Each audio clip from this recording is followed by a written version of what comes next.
ప్రజాస్వామిక హక్కుల పరిరక్షణ కోసం కృషి చేస్తున్నటువంటి డాక్టర్ జయప్రకాష్ నారాయణ గారి మీద నిన్న అసెంబ్లీ ఆవరణలో జరిగినటువంటి దాడిని నిరసిస్తూ భావ ప్రకటన స్వేచ్ఛకి అడ్డంకులు కలిగించిన దానికి ఆ దాడికి నిరసనగా డాలస్ నగర ప్రవాసాంధ్రులందరం ఈరోజు ఇక్కడ సమావేశమయ్యాం.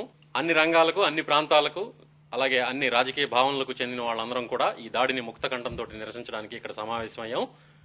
భావ ప్రకటన స్వేచ్ఛ అనేది ప్రతి వ్యక్తికి ఒక ప్రాథమిక హక్కు. మనకి నచ్చని, మనం అంగీకరించినటువంటి అభిప్రాయాన్ని అవతల వాళ్ళు వెలిబుచ్చితే డాక్టర్ జయప్రకాష్ నారాయణ గారి మీద దాడి చేయడం అనేది చాలా నిర్హేతుకమైనటువంటి చర్య. దాన్ని ఖచ్చితంగా ముక్త కంఠంతో ఖండిస్తున్నాం మేమందరం. ఈ సమావేశాన్ని మేము ప్రత్యేక తెలంగాణకి వ్యతిరేకంగా కానీ లేదా అనుకూలంగా కానీ ఏర్పాటు చేసినటువంటిది కాదు. డాక్టర్ జయప్రకాష్ నారాయణ గారికి ప్రతి వ్యక్తికి ప్రత్యేక తెలంగాణకు కానీ సమైక్యాంధ్రకు కానీ తమకు సంబంధించినటువంటి అభిప్రాయాలను వెలుబుచ్చేటువంటి అవకాశం రాజ్యాంగబద్ధంగా ఉంది. ఆ అవకాశాన్ని వినియోగించుకునే క్రమంలో ఆయన మీద మందలాగా దాడి చేయడం అనేది ఖచ్చితంగా మేమందరం ఖండిస్తున్నాం. అలాగే హక్కుల ఉద్యమంలో నేపథ్యంలో నుండి తెలంగాణ జేఏసీ నేతగా ఎదిగినటువంటి కోదండరాం గారు కూడా ఈ దాడిని ఇంతవరకు ఖండించలేదు. ఏ హక్కుల ఉద్యమం అయితే నువ్వు నాతోటి అంగీకరించకపోయినా సరే నీ హక్కుని కాపాడడానికి, నీ అభిప్రాయాన్ని స్వేచ్ఛగా చెప్పడానికి నా ప్రాణాలని అడ్డం పెడతానని ఏ మూలస్తంభంగా అయితే హక్కుల ఉద్యమం దాన్ని నేతగా ఆయన ఎదిగాడో, ఆయన ఈ దాడిని ఖండించకపోవడం కూడా చాలా అసమంజసం. అది ఏమాత్రం సబబు కాదు. ఇప్పటికైనా సరే ప్రొఫెసర్ కోదండరాం గారు ఈ దాడిని ఖండించాలి తెలంగాణ జేఏసీ తరఫునని మేమందరం ప్రవాసాంధ్రం డిమాండ్ చేస్తున్నాం.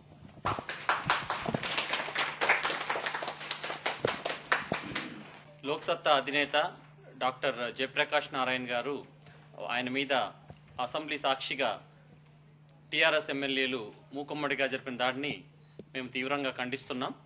ఒక ప్రజాస్వామ్య దేశంలో ప్రజాస్వామ్యబద్ధంగా అహింసాయుతంగా వారి స్వేచ్ఛను, భావ ప్రకటన స్వేచ్ఛను, వారి అభిప్రాయాల్ని వ్యక్తపరిచే హక్కు ప్రతి పౌరుడికి ఉంటుంది. అందున ఒక మాజీ ఐఏఎస్ అధికారి, ఒక పార్టీ అధినేత, ఒక 2 లక్షల మంది ప్రజలు ఎన్నుకున్న కుకట్పల్లి ఎమ్మెల్యే నిరంతరం ప్రజాస్వామ్య విలువల పరిరక్షణ కోసం పాటుపడుతున్న జయప్రకాష్ నారాయణ గారి లాంటి వ్యక్తి మీద దాడులకి పాల్పడడం నిజంగా అవమానకరం. మన భారతదేశ ప్రజాస్వామ్యానికి ఇది మాయన మచ్చగా మిగిలిపోతుందని అనుకుంటున్నాను. ఏ కుటుంబ నేపథ్యం లేకుండా, అలాగే ఒక డైనాసిటీ సపోర్ట్ లేకుండా కేవలం తెలివితేటల్లో సంస్కారం, చదువే పెట్టుబడులుగా తన మేధస్సే ఆయుధంగా అఖిల భారత స్థాయిల నాయకుడిగా ఎదిగిన ఒక వ్యక్తి మీద ఈ దాడి జరగడం, అది ఒక తెలుగు వాళ్ళు ఎవరైనా సరే వేరే దేశాల్లో ఉంటే కనుక ఇటువంటి వాళ్ళని ఎత్తిన పెట్టుకుని పూజిస్తారు. మన వాళ్ళు అటువంటి వాళ్ళ మీద దాడులు చేస్తున్నారంటే కనుక తెలుగు వాళ్ళుగా నాకు ముందుగా చాలా సిగ్గుపడుతున్నాను. ఈ దాడిని ఇక్కడ అందరూ ముక్తకంఠంతో ఖండిస్తున్నారు.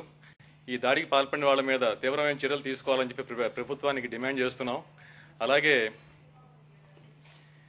ఏ తెలంగాణ ప్రజల నాయకులుగా చెప్పుకుని వీరు ఈ దాడికి పాల్పడ్డారో అదే తెలంగాణ ప్రజలు వీళ్ళని అసహించుకుంటారని చెప్పి ఇటువంటి పనులు చేస్తే గనక ఈ హింసా రాజకీయాలని ఆ తెలంగాణ నేలలోనే భూస్థాపితం చేసే రోజు త్వరలోనే వస్తుందని చెప్పి హెచ్చరిస్తూ జై హింద్.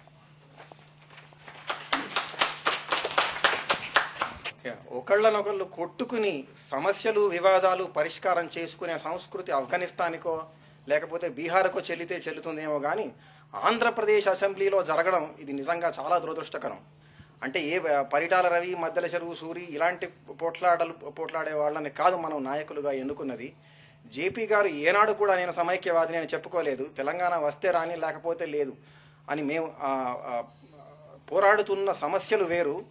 ఎవరు ఎలా అభిప్రాయ భేదాలు ఎలా ఉన్నా శాంతియుతంగా చర్చల ద్వారా పరిష్కారం చేసుకోవాలి అన్నదే లోకసత్తా మార్గం. అదే ఆయన దాన్నే నొక్కి చెబుతూ వచ్చారు ఇన్ని రోజులు.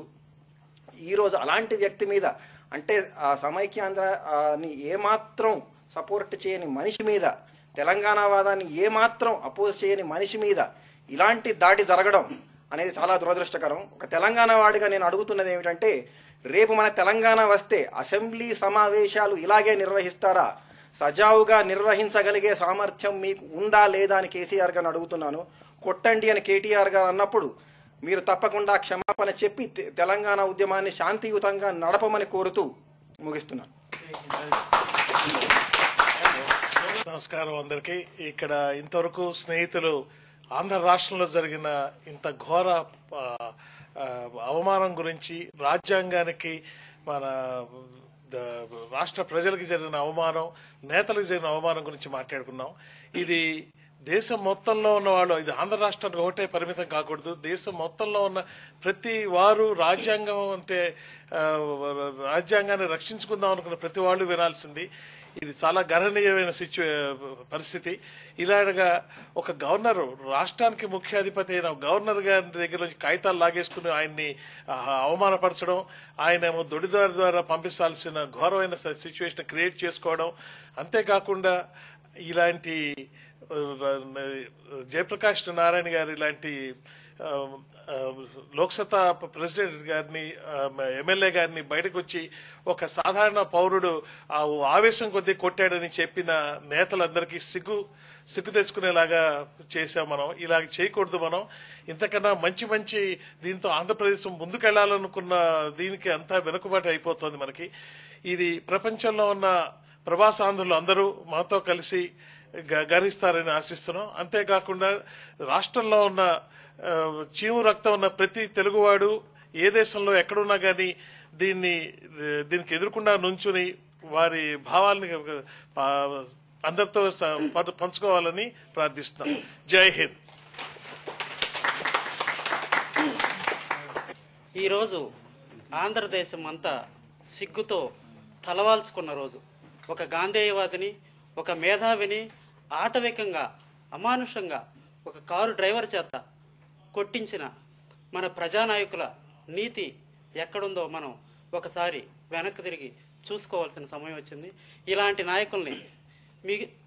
నాయకులకి ప్రజలే బుద్ధి చెప్పాలి. నేను ఏ రాజకీయ పక్షానికి చెందిన వాడిని కాదు, కానీ ఒక సామాన్య ఆంధ్రుడిగా నేను నిజంగా సిగ్గుపడుతున్న రోజు. జై హింద్.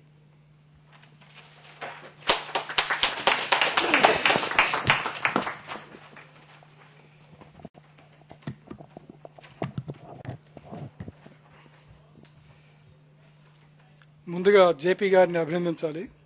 ఒక తప్పు జరిగినప్పుడు అది తప్పు అని చెప్పి ఒంటరిగానైనా ధైర్యంగా గొంతుప్పినందుకు. తర్వాత ఈ దాడి జరిగిన తర్వాత కూడా ఎంతో సంయమనం చూపినందుకు. ఇదే అవమానం మరే నేతకైనా జరిగి ఉంటే ఈ పాటికి బస్సులు తగలబడేవి, బందులు జరిగేవి. అంత సమయం చూపిన జేపీ గారికి ముందుగా అభినందనలు చెప్పుకుంటూ, తర్వాత చింతించాల్సిన విషయాలు రెండు. ఒకటి, ఈ దాడి జరగడం, అందులో అసెంబ్లీ ఆవరణలో ఒక ప్రజాప్రతినిధిపై మరో ప్రజాప్రతినిధి రెచ్చగొట్టి దాడి చేయించడం, తర్వాత ఆ దాడిని సమర్థించుకోబోవడం. ఈ రెంట్లో ఏది తప్పు, గొప్ప తప్పు నాకు తెలియడం లేదు. ఇది చాలా చింతించాల్సిన విషయం. తెలంగాణ వాసులు కూడాను, తెలంగాణ ఉద్యమం కోసం పోరాడే వాళ్ళు కూడాను ఎంతో చింతించాల్సిన విషయం ఇది. ఇటువంటి నాయకత్వం మీద నమ్మకం పెట్టుకున్నందుకు, ఇటువంటి నాయకత్వం, ఇటువంటి ఈ మార్గం పడుతున్నందుకు.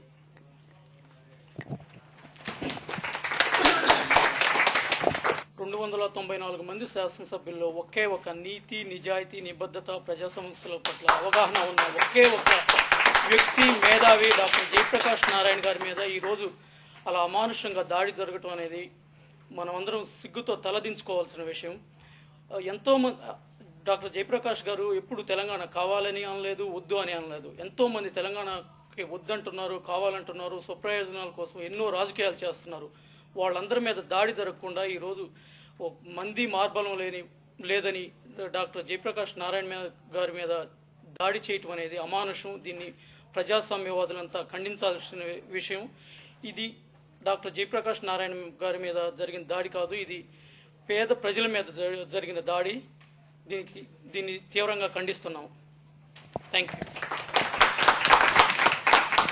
నిన్న అసెంబ్లీ ఆవరణలో తెలంగాణ రాష్ట్ర సమితి శాసనసభ్యులు సృష్టించిన దారుణం, గవర్నర్ని అవమానించడం, లోక్సత్తా పార్టీ అధ్యక్షులు కూకట్పల్లి శాసనసభ్యులు జయప్రకాష్ నారాయణ గారి మీద దాడి చేయడం అనేవి యావత్ తెలుగు ప్రజలు దిగ్భ్రాంతి చెందవలసిన విషయం. ఎల్లప్పుడూ రాష్ట్ర ప్రయోజనాల కోసం పాటుపడుతూ ఒక నూతన ప్రజాస్వామ్యాన్ని సృష్టించాలని కోరుకునే వ్యక్తి మీద దాడి చేసి మీరు ఈ దౌర్జన్యాలతో మీ డిమాండ్లను సాధించాలని అనుకుంటే మాత్రం అది చాలా పెద్ద పొరపాటు. ఈ దాడిని యావత్ తెలుగు ప్రజలు ఖండించాలని, అందులో మరీ ముఖ్యంగా తెలంగాణ ప్రజలు ఎవరి బాధల్ని ఎవరు అయితే కష్టాలు పడుతున్నారో అని చెప్పేసి వాళ్ళ పెత్తనాన్ని తీసుకొని ఎవరి కోసమైతే పాటుపడుతున్నామని ముందుకెళ్తున్న ఈ తెలంగాణ రాష్ట్ర సమితి నాయకుల్ని ఖండించాల్సిన బాధ్యత మరీ ఎక్కువగా తెలంగాణ ప్రజల మీద ఉంది.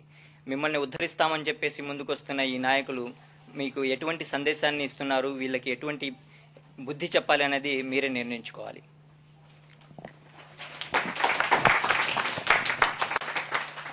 నిన్న జరిగినటువంటి ఆంధ్రప్రదేశ్ పవిత్రమైన స్థలం అసెంబ్లీలో జరిగినటువంటి హేమమైన ప్రక్రియని అందరమీ ముక్తంకంఠంగా ఖండించాలని నేను ఆశిస్తున్నాను. అలానే ఒక ఆంధ్రప్రదేశ్ ప్రథమ పౌరుడిగా పిలువబడే గవర్నర్ మీద జరిగినటువంటి ఆయనను అవమానించటం అనేది చాలా హేమమైన చర్య. అది నిరసనలను తెలిపే వే డిఫరెంట్ గా ఉంటుంది. రకాలుగా నిరసనలను తెలపచ్చు.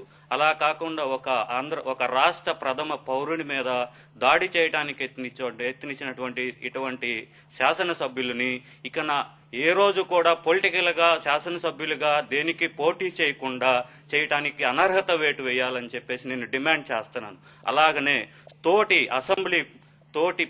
అసెంబ్లీ సభ్యుడిని మీతో పాటు తిరిగే రోజు అసెంబ్లీలో ఉండే వ్యక్తిని డాక్టర్ జయప్రకాష్ నారాయణ గారి మీద అమానుషంగా దాడి చేయటం అనేది మన అందరము తెలుగు ప్రజలని అవమానపరిచినటువంటి ఇలాంటి నాయకులను అందరినీ ముక్తకంఠంగా ఖండిస్తూ వాళ్ళందరినీ ఇక జీవితంలో రాజకీయాల్లోకి పనికిరాకుండా అనర్హత వేటు వేయాలని చెప్పి నేను రాష్ట్ర ప్రభుత్వాన్ని గాని సెంట్రల్ ప్రభుత్వాన్ని గాని ఎన్నికల కమిషన్ గాని అందరినీ ఈ సభాముఖంగా వేడుకుంటున్నాను. థ్యాంక్స్.